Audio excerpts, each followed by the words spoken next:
Sacco and Felice, New York and New Jersey's premier attorneys at law. Their team brings decades of experience across a wide range of practice areas. Whatever life brings, they're your legal team. From everyday matters to complex cases, they've got you covered with the experience you need and the results you want. Because when life gets complicated, they make it simple. SaccoFelice.com. SACCOFILLAS.com. 2 C's, 2 L's.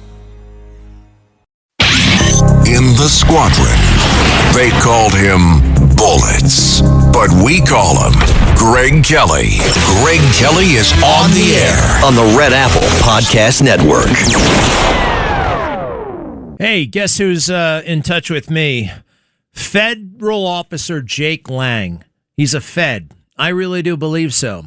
You know about this guy, right? The January 6er that somehow had a podcast from jail, right? How did he swing that one? January 6th.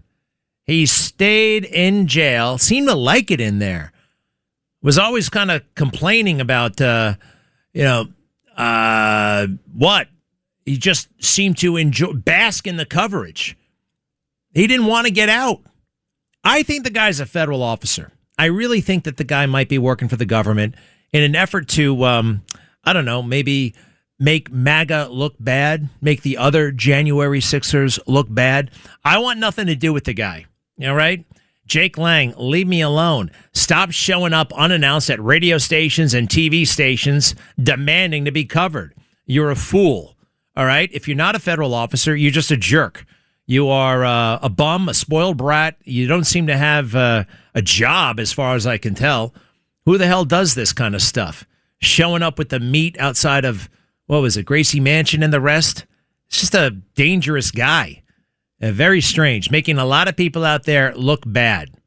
And I want nothing to do with him. Do me a favor. If he ever shows up at security, call security. Okay, I guess we already have that one covered somehow. We already have it covered when it comes to that fellow. What are you going to do? Now, can we go back to the Plattner situation in Maine? Talk about a Fed. I don't think he's a Fed, but there's something not right about the whole damn thing. A Nazi. He's a self-confessed Nazi. Well, he never actually confessed. Well, getting that tattoo would suggest to me that he's a Nazi. That should have been enough to get him thrown out of the race. Instead, complaints by an ex-girlfriend from 20 years ago, this is going to get him kicked out of the race. You know, if getting fired or getting removed comes down to ex-girlfriends from 20 years ago, we're all vulnerable. All right? Every guy is vulnerable. How do you verify it? How could you possibly? You can't verify it. People get upset with me when I'm not defending Democrats, but I am defending that we should have a system remotely tied to fairness, remotely tied to justice. This is insane. It's a little bit out of hand. Go back to the Chris Hayes. Chris Hayes, you ever see that guy with the glasses? Apparently he's still on cable news. He's still on the cable news, and Plattner and he are friends. Can you go back, please? Resume. We're very happy with each other, and I thank my lucky stars every single day that Amy is my wife and that she has given me a lot of grace and a lot of love over the years, and I'm a lucky man for it. I'm here from you don't want to get into specifics and details, and I can respect part of that, but I do want to just make sure on the timeline, right? Because I think there's two things going through people's heads a little bit here, which is, you know, you have talked about self-medicating with alcohol and being pretty messed up when you got back from the service and trying to figure out what you're doing and doing things maybe you wouldn't stand by now and saying things you wouldn't stand by. Hey, stop for a second. All right. PTSD is the most overused excuse in the world. I am sick of hearing about it. Post-traumatic stress disorder. I had PTSD, therefore I was this, therefore I was that. Now, you know what it is? It's a big business scam. You know what we should bring back? Stigma. There should be a stigma around PTSD. There should be, that is a form of weakness, in my opinion. Giving in to that readily available label, I have PTSD, therefore give me sympathy, give me a house, give me something special, treat me special because I have PTSD. People after World War II didn't have PTSD. People after Korea didn't have PTSD. It became a thing post-Vietnam, generally created by the media, by movies, Hollywood myth-making. What was that film? The Deer Hunter. They all had, right? What do they call it? Flashbacks. And that's not a flashback, by the way. A bad dream about war is not a flashback. A flashback is actually literally a flashback. You're standing somewhere, you see a flash of light, it makes you think you're in combat again. That's a flashback, not a bad dream. PTSD, post-traumatic stress disorder. How about pretty typical stuff that happens on a daily basis in military, in war? Hey, do me a favor. Get me Grant Plattner complaining about his PTSD to the New York Times. This is a great example of veterans faking it. All right? There are a lot of veterans out there who fake it.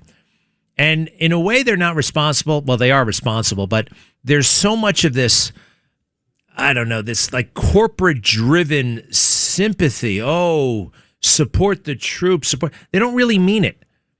They don't. It's just a slogan. It doesn't mean anything. Pick it up, if you will, from the that guy last night, the Matthews Show. He's a little bit smarter than I thought he was. Just a little bit. Still has no business in the United States Senate. And who'd have thunk it? I'm going to be rooting for Susan Collins. Susan Collins, I hope she stays in the Senate, even though she's the best we can expect from Maine, unfortunately. Keep going. It's like, when did this stop? If it stopped, if there was stuff that you're not proud of that you worked out with your wife, you don't want to talk about the details, when did it stop? Oh, it stopped when it was happening. I mean, like, it was Amy and I, it happened soon after we got married. And we dealt with it very, very early in our relationship. And so that's when it stopped. Are there texts of yours, pictures of yours floating around out there, which, again, maybe from a time capsule, but people, I think, are understandably a little nervous. Maybe you'll be the nominee, probably be the nominee for the Maine Senate on Tuesday. And then it's October 10th, and here's a text or picture of Graham Plattner that is not the kind of thing that you want to see. Like, are you worried about that? Are there texts like that?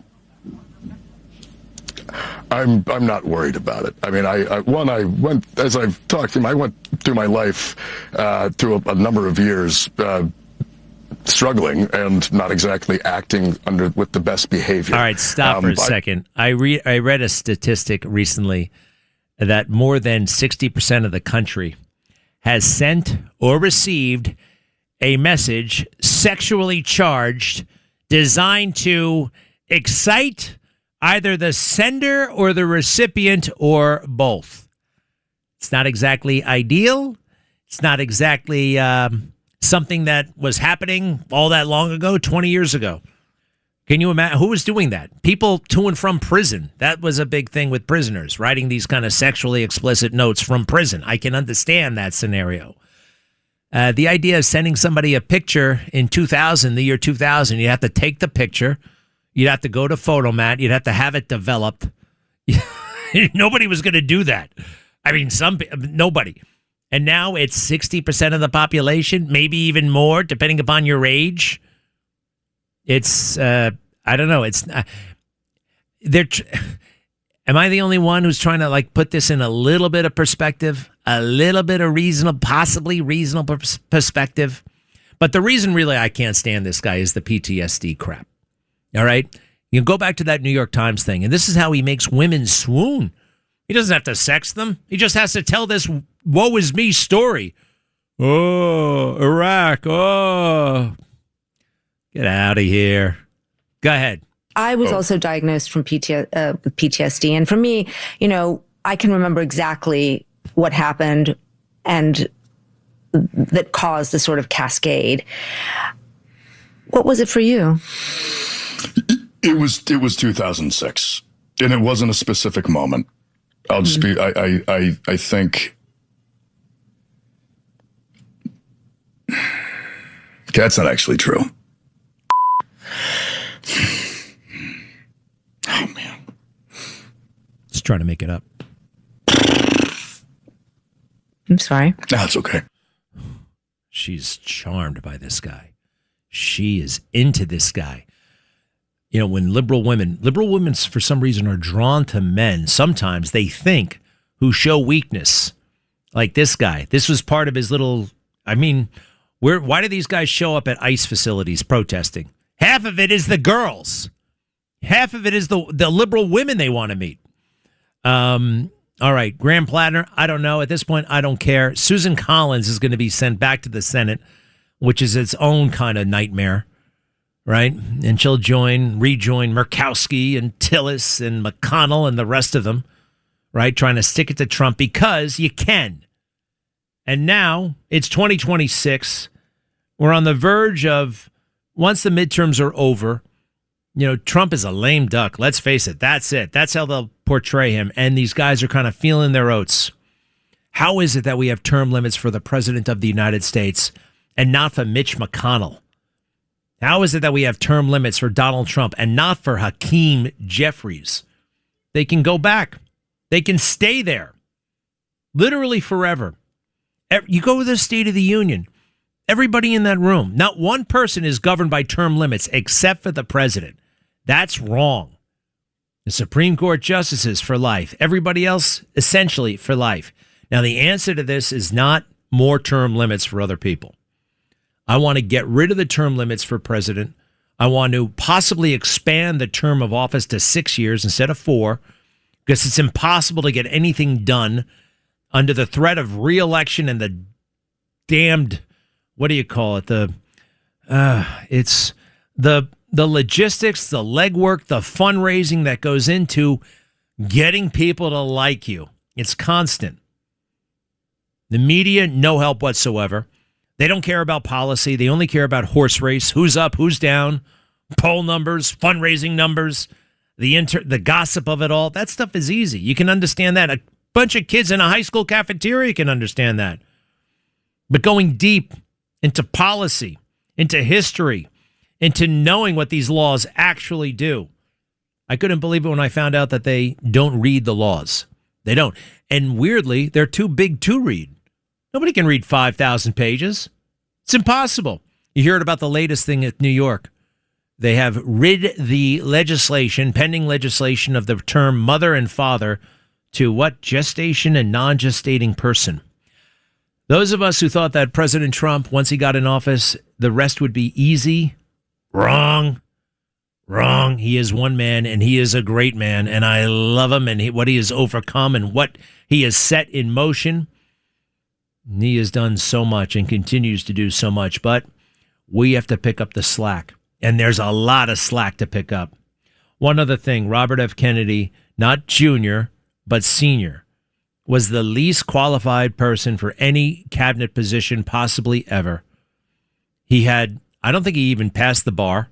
He had never been a practicing lawyer, and they made him the attorney general. Why? Because he had the special trust and confidence of President Kennedy, his brother. But that actually was enough.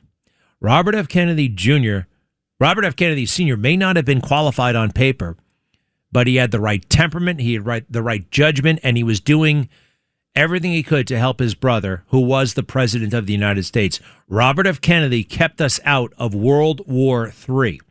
Those crazy generals back then, especially B-2 bomber, mad, crazy Curtis LeMay, wanted to open nuclear fire because of the Cuban Missile Crisis.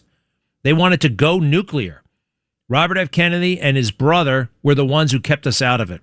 Bill Pulte should be the National Director of Intelligence, the Director of National Intelligence, strictly because he has the confidence he has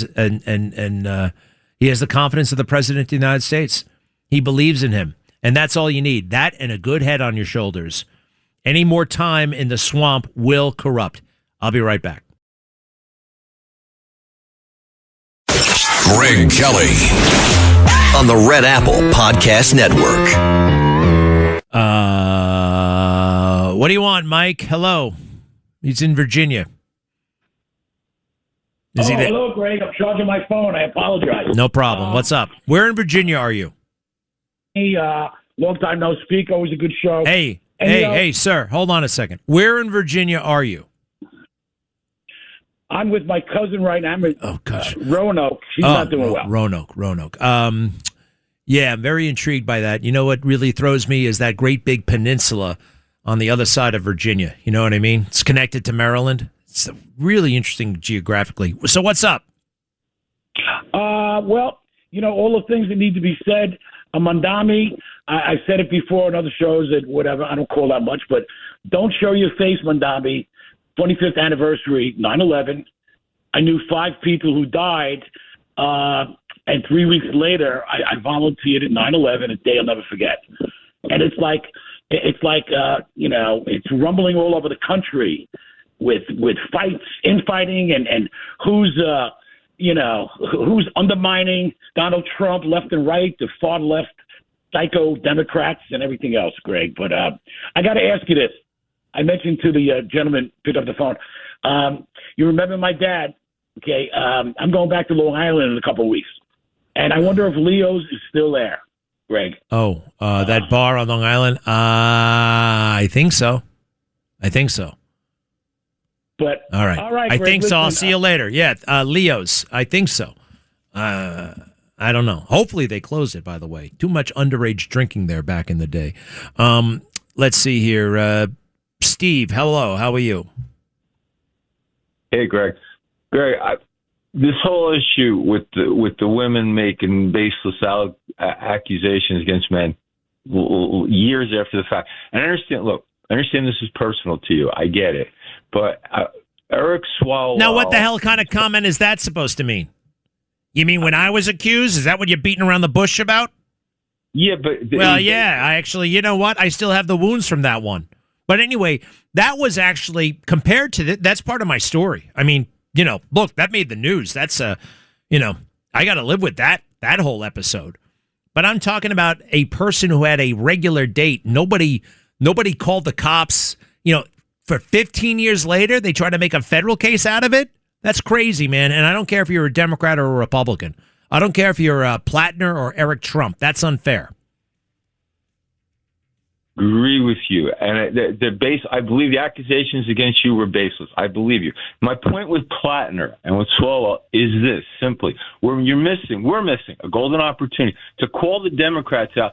Swalwell should have been kicked out for sleeping with the enemy, a Chi-Com spy. I understand. So where does that leave us today, though? So what are you saying about a woman comes forward and says, "Oh, he sent me a dick pic 50 years ago, 20 years. What do we do with that? What are we supposed to do with that?"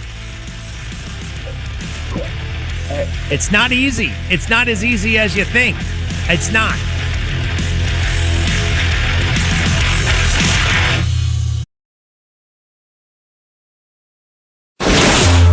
Greg Kelly, entertaining and informative on the Red Apple Podcast Network. Well, I've been a Knick fan for a long time, and I'm also a Jim Dolan fan. He's a nice guy, okay? He's been a long time wanting to win, and he's a competitive guy, and he's got a team that's amazing. I don't think they've lost a playoff game, and I'm happy for Jim because Jim has really been fighting hard to produce such a team. So you never know. The answer is yes. He's invited me. I'm going.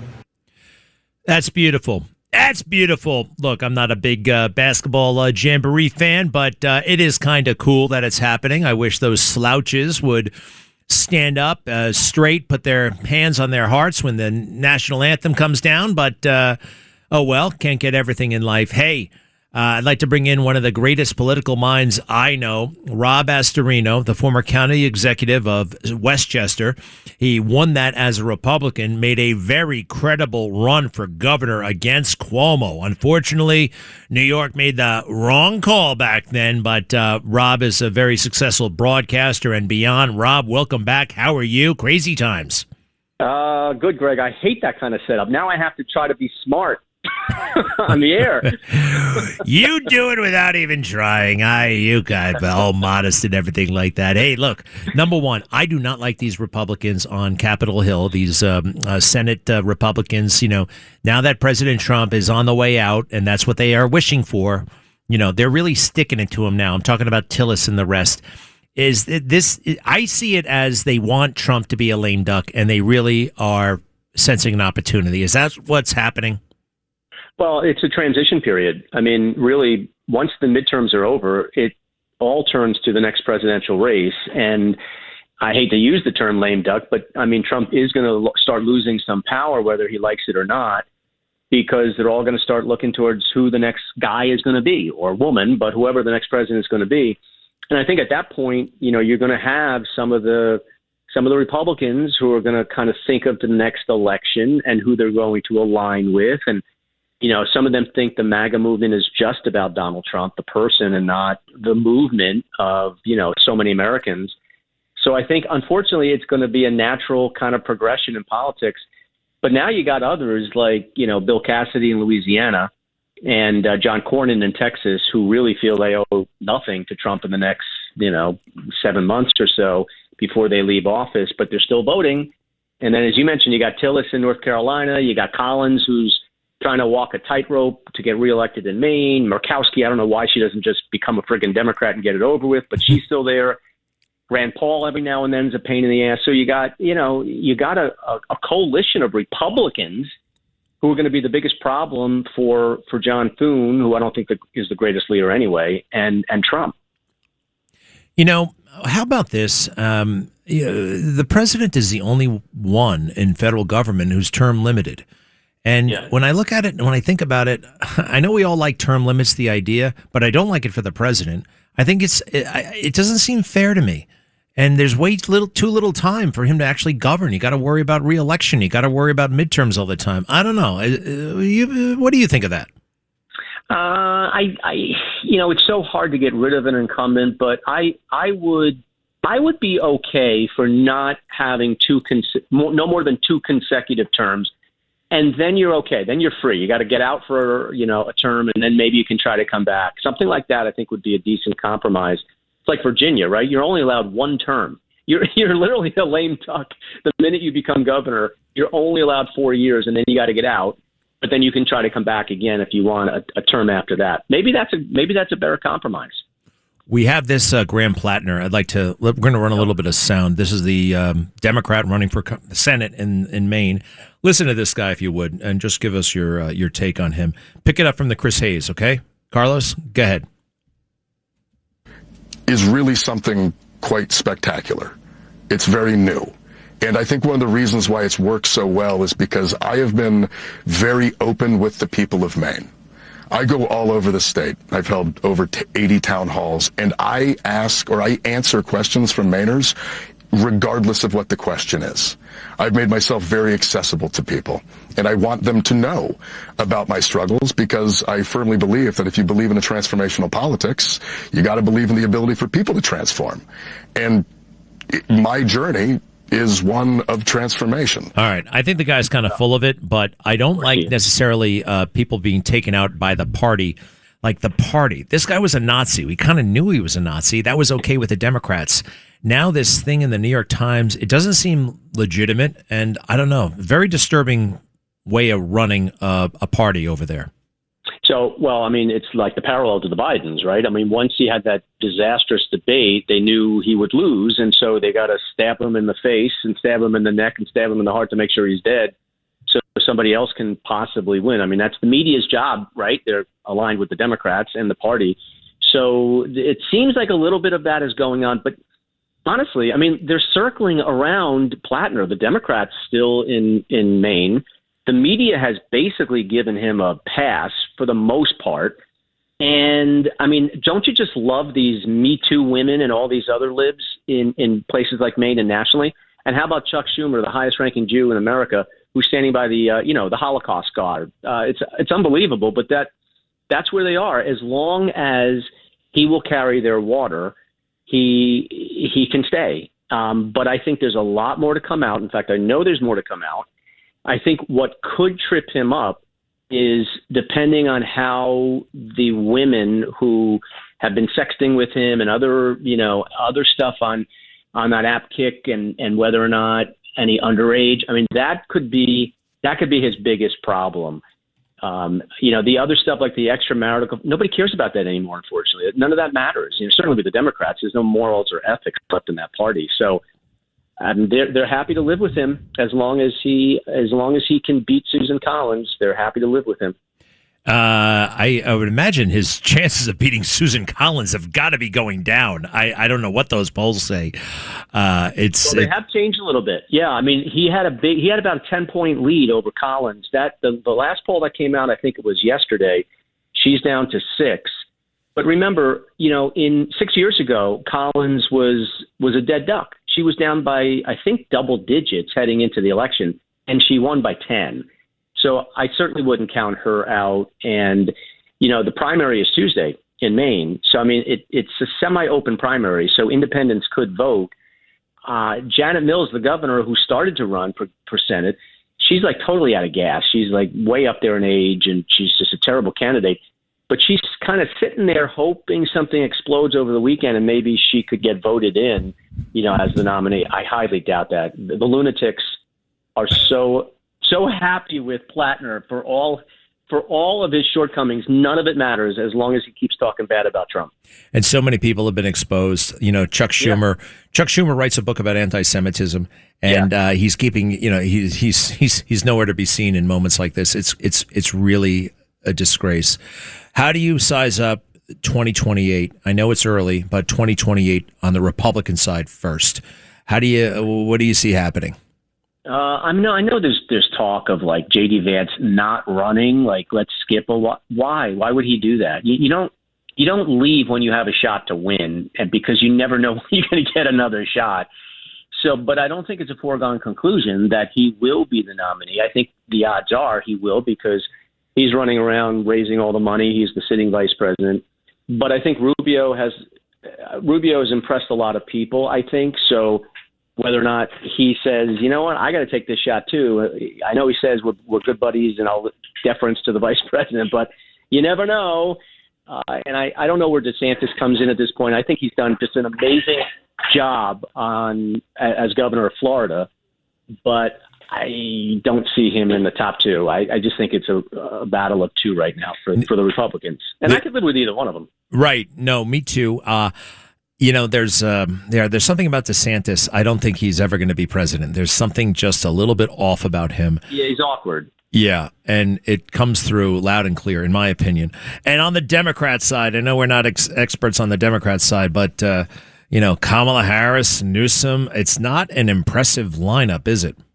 Oh, my God. I was just in California covering that jungle primary, and I was with Steve Hilton, and I was asking a lot of people in California, a lot of self-identified Democrats, and they're like, this state is really screwed up. Things are going in the wrong direction. So I'm like, so who are you going to vote for? Are you going to vote for Steve Hilton? And too many of them are like, no, I'm voting for Tom Steyer, the imbecile billionaire who is going to double down on failed policies and make it worse. That's how hard it is to break through with these Democrats. So, I mean, I know Kamala Harris is still in the lead in the polls. And I think with that stupid party where race is everything and historic woman, blah, blah, blah, I only pray that she gets the nomination. I pray that it's her because I do think Newsom can fool a lot of people. He's good looking. He talks good. He's actually reaching out, doing some, right-leaning conservative media, and he can fool the best of them, and I think I would hope it's her because I think if Newsom is running, we will have a really big battle. Tell us, if you would, when you ran, I don't know if a lot of people saw that coming. You ran Westchester County, not exactly, Republican dominant place, and you ran and you won. And you had not held prior office, correct? Yeah, but local stuff. But that kind of came out. I went up against the machine, and I mean, I was as shocked as everybody else. Look, but that was the point. We ran on, nobody would mistake me for anything other than a conservative. I did not run away from the life issue. I was told you can't be pro-life. You have to say you're pro-choice. And I didn't run on it, but I didn't run from it. And I really just stuck to the messaging at the time, which was appealing to so many people, like the high taxes, the affordability, all that stuff. that's why if Republicans stick to that, I think they have a really good shot of not only holding the House, but winning in states like California, where it would ordinarily be such a long shot. But so many people, you don't have to convince them that things are bad. They understand that and feel that. You just have to be the normal alternative for enough Democrats. You're not going to get a lot, but if you can get 15%, that is a lot, and you could win. So I think the timing is right, and it always has to be right. But this might be the cycle where the anti-Trump TDS stuff isn't as strong as it used to be. Last thing, the Iran war. Yeah. It's fascinating. It's kind of like there, but quite frankly, they're not dropping bombs on each other. It's a little bit of a stalemate. Negotiations are happening. Nobody ever brings this thing up. How important is it for this thing to be brought in for a landing? That it's ended, or can it is just going to fade away? No, it's not going to fade away, and the Democrats aren't going to let it. The media is not going to let it. I'm a little surprised, Greg, that, and I don't think it's the greatest thing, this additional 60-day, moratorium so they can have talks. I mean, it's pretty simple, Iran. Yes or freaking no on nukes and opening the strait. That's it. I mean, how many more times do we have to extend the ceasefire? They're playing the game. They're looking at the calendar. They realize this takes us to the end of the summer when the political season starts. That's going to be very problematic. I mean, I hear from enough Republicans who are like, I don't think we should be there. I think this is silly and we got to stop this. Forget Democrats and independents who hate it. So I think it is problematic, and I think he does have to bring this to a landing at some point soon. Otherwise, it might be the right thing long term. I totally agree. But politically short term, it's going to have an effect. There's no question. Rob Astorino, he's brilliant, and I think his most significant electoral achievements are in the future. I really do. I really do. We got to talk more. Rob Astorino, everybody. Thanks, Rob. Thanks, Greg. You bet. To be continued. We'll be right back. Greg Kelly, entertaining and informative on the Red Apple Podcast Network. Okay, we are back. Hey, my Harrier jet. I flew the Harrier jet for, how long was that? 9 years. And they just landed the last jet. It's no more. It's done. It's retired. It's like the Concorde. They don't fly anymore. No more Harriers flying. End of an era. And a privilege to have served. All right. The weekend is here. Friday phones. Let's see here. Mike is in upstate New York. Yes, sir.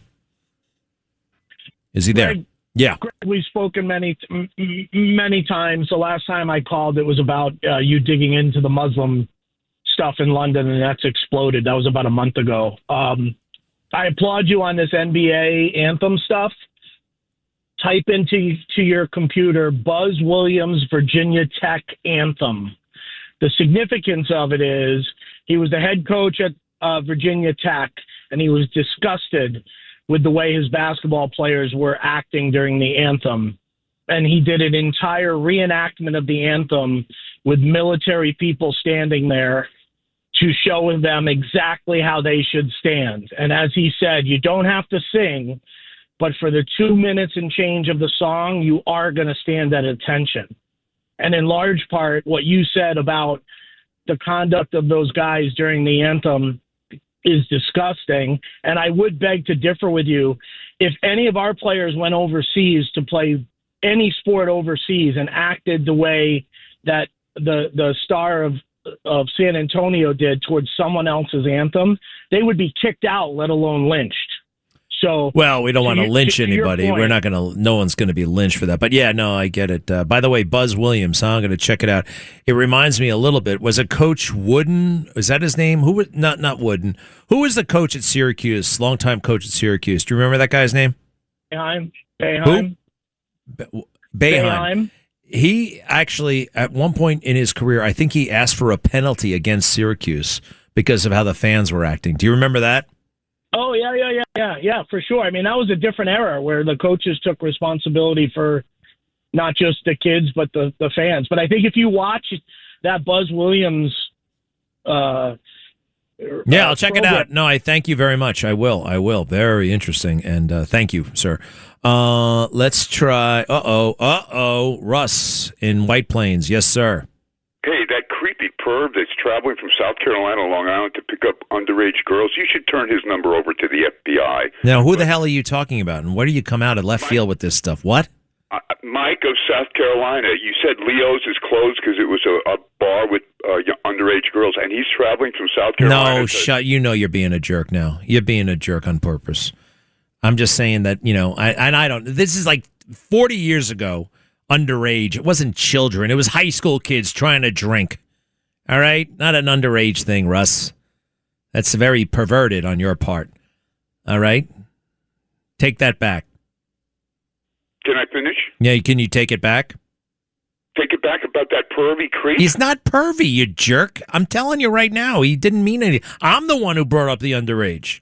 I'm the one who brought up the underage drinking. And by the way, underage drinking back then was anybody under the age of 21. All right? All right, so take it back. Drank when it was 18. All right, never mind. I asked you to take it back. You want to take it back? Terrible thing to say about one of our callers. Anthony, you're in Florida. Hello. Yeah. Is it safe to drive to New York with my Jesus Saves van? Oh, geez, Anthony. How you doing otherwise? You good? Yeah. Is it safe to drive there with my van? Are you good? You have a van? Uh-oh. Yeah. You have a van. Geez. I don't know if you... What do you have a van for? Why don't you have a regular car with 4 doors? I do ministry with it. Yeah, okay. I still would prefer more windows and more doors on your vehicle. Fair enough? Yeah. All right. Thanks, pal. Let's try... Who's this? What's his name? Ramon? Yeah, go ahead. Ramo, Excuse-moi. What's up? How you doing? All right. I just came back from South Carolina in Miller Village. I'm going to the gym tonight. All right. Any other details about your daily schedule? You told me to meet you over there. Oh, Kelsey's gym. That's right. Kelsey's gym. Yeah, you wanted to do a UFC. I told you, Kelsey's gym, 9:00 tonight. All right. Well, listen, the fight's off. All right, I'm leaving town for 3 weeks. I'm leaving town. All right, fight's God off. Bless you. They're the best. You love the honeymooners too. I love it. Thank you, Ramo. All the best. Well, it's time for me to unplug. My wife has just written a book. Yes. She doesn't want me. She wants to unveil it, but it's a children's book. And if you follow me on Instagram, no, what is it? X at Greg Kelly USA on X, you can find a way to buy the children's book, and I'm sure we're going to donate the proceeds to a worthy cause. Right? We got to find a worthy cause to donate the proceeds to. Children. All right. We're going to donate them to something worthy. At Greg Kelly USA, it's all there. My wife, Judith Gray, is an amazingly brilliant and talented woman. Great artist as well. So that's really exciting. She did it all by herself. All of it by herself. There's the music. Be safe and to be continued, all right? All right?